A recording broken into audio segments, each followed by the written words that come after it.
shoutout sa Ground Zero. Ito po yung stock na headlight ng ZX4RR.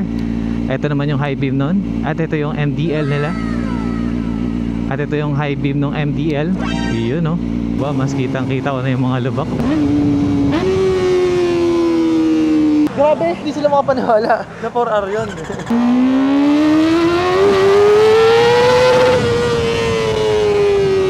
Narinig ko yung flyby na lang. Alam mo yung lamok na dumadaan sa tenga? Parang gano'n ang tunog. Kala namin rocket eh. Laking bagay din ng MDL sa mga blind curves saka sa intersection ah.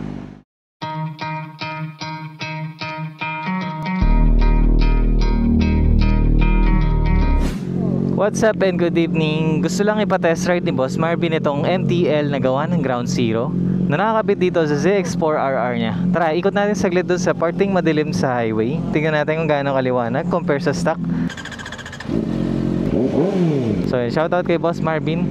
Ito yung MDL na pinagawa niya sa Ground Zero. Ang cute ng switch oh, hindi yung mahalat ang switch. Ito yung switch oh, kita niyo ba guys? Galing eh, parang di switch oh. Isang pindot lang, yun lang yung function niya. Ayan yung stock, ito yung naka MDL. Tapos pag high beam, dito na rin sa switch, kasabay na. Pag wala yung MDL, ito yung high beam, ito yung stock. Parang wala gano'n na dagdag eh, no? So pag dinagdagan natin ng MDL, wow, alam nyo nagliwanag na. Try natin sa madilim. Ito yung passing light ng stock. Pag naka MDL, ito yung passing niya, taas. Yari talaga kasalubong. Pero sa bundok, sobrang gamit yan. Lalo sa madidilim na part na walang poste. Maganda yung pinagkabitan niya guys eh. Dahil ano eh, tago eh. Nandito sa parang ano niya, winglet. Galing. So kabilaan yan. Pag tinignan natin, yan siya. Ganyan yung itsura nyo. Pagka naka high beam,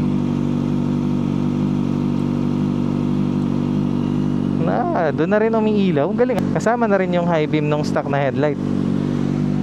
So yan po ay gawang Ground Zero. Pinapablog ni Boss Marvin. At ganyan po yung pagkakabit nila. Hindi nakalabas ano, tago. At nakonect din doon sa may mismong switch na nung motor.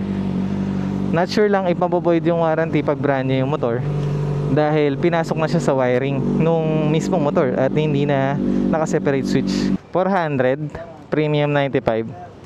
Fuel consumption nito guys, nagto 20 kmpl to. So para sa 400cc na inline 4, tipid yun. 23, 26 yung nagagawa ng mga tropa natin. Pero pag ako gumamit nito, siguro 18 na pinakamatipid ko, 16 pinakamalakas. At depende sa tire pressure, road condition, at yun, nasa riding style din. Tapos padagdag natin sa points ng Go Plus yung 400. Parang full talk na agad dun sa 400 na yun ah. Ilang liters lang ba yun? Sensya na guys, wala tayong gloves dahil kailangan ko mapindot yung MTL mamaya. At dito lang naman ako sa kanto. Pero hindi siya advisable ah. Always wear your safety gears, lalo na yung jacket.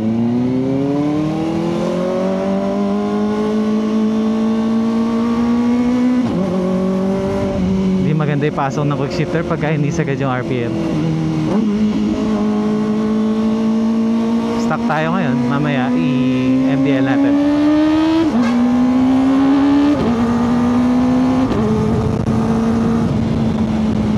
Sarap, smooth lang.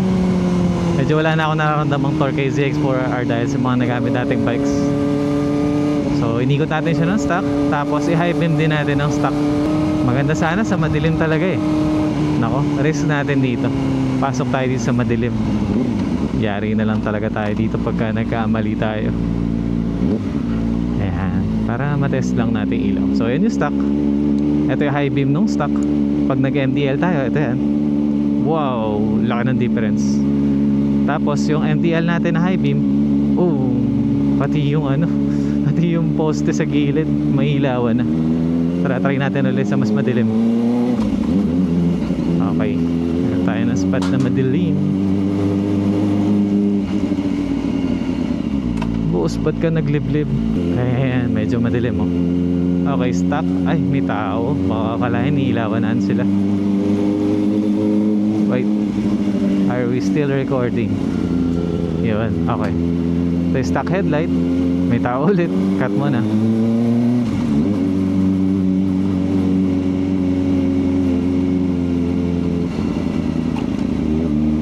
Maganda-ganda yung talbog. Okay, stock headlight ulit sa straight na daan.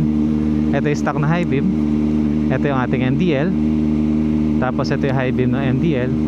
Nice. Ayos yung gawa ng ground zero, no? At yung switch medyo maliit. Meron parang mahirap siyang pindutin pag naka-gloves kayo nakamakapal. Pero gusto ko yun. At marami ding may gusto nun na parang kala mo hindi switch no? Ang ganda ng pagkakakabit. Simple lang, hindi malaki, hindi ganun kasagabal yung switch. At hati siguro yung perspective. Ito yung high beam. Ito yung high beam ng stock. Tapos ito ulit tayo naka MDL. Tapos ito yan pag high beam. Solid. Tapos yan, pagka mababa lang, pwede na to. Sa highway pwede nyo na gamitin to dahil di siya nakakasilaw, unlike na itong high beam, pati yung poste. Pero ang sarap na ito sa bundok guys, yung talagang walang ilaw ng poste. Sobrang safe yan sa daan. Basta may kasalubong kayo, off nyo lang yung high beam, tas low beam na lang. Tapos off natin ulit. Yan, so shoutout sa Ground Zero. Ito po yung stock na headlight ng ZX4RR. Ito naman yung high beam nun. At ito yung MDL nila. At ito yung high beam ng MDL. Iyon no. Angas. So shoutout din kay Boss Marvin. Maraming salamat sa pagpapatest ride na itong ZX4RR mo. Nadinala ko sa liblib na lugar na nakakatakot. Sana makalabas tayo dito nang hindi tayo na hold up o nahaharang. Ayan o, ganyan siya kaliwanag. At makapag U-turn na agad hanggat maaga pa. Kasi kung naghahanap ako ng madilim, ay meron talagang madilim dito. Labas na tayo highway, balik na tayo guys. Laking bagay din ng MDL sa mga blind curve saka sa intersection Kasi alam nilang may nakasilip ng sasakyan na hindi natin kailangan isilip talaga yung sasakyan at motor natin.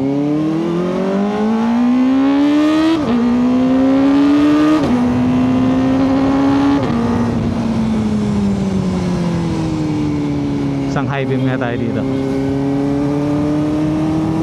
Testing natin isa. Uy. Pang passing na lang guys. Kasama na rin siya sa passing light switch. Wow, mas kitang kita ko na yung mga lubak early on. Auto blip na nga rin pala to.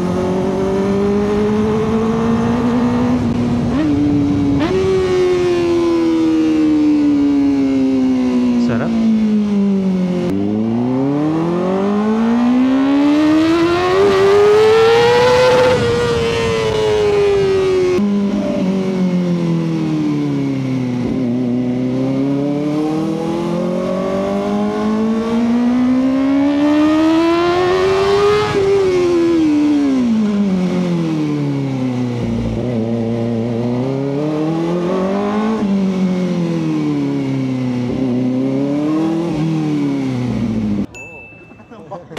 Thank you, bossing. Kamusta?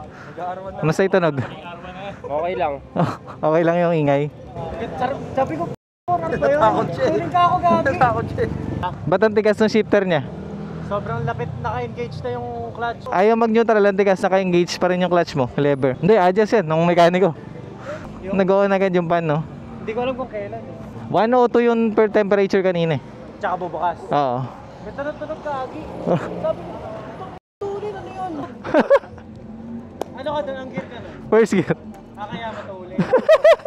Kaya matulin. Kahit yung bago pa dumating, rinig na. Dito, yung parating mo. Oo. Oo. Ay, yung nag-flyby. Narinig ko yung flyby na lang. Yung nawala. Ganun na lang. May tingin doon. Sa'yo mo ba? Yung motor mo ba yun? Ang matigas ito. Yung sungkitan. Kaya di ba kanina naglinis kami. Naglinis na kanina. Pag-apak mo ng first gear, umandar ka na bigla eh. Nakaganon ka pa, di ba? Kaya na, adjust ka na. Ah, ito dito. Doon, sa akin. Ah, okay. Basta ito nag-bossing. Grabe! Hindi sila makapaniwala. Thank you, thank you. Na 4R yun. Oo, ginagulat kami lahat. Since 6R ako, alam ko yung 6R, naririnig yung 10R. Alam ko kung yun yung medyo mas matining eh. Bossing! Ice Bay Flyby, Ice Bay, yabang natin.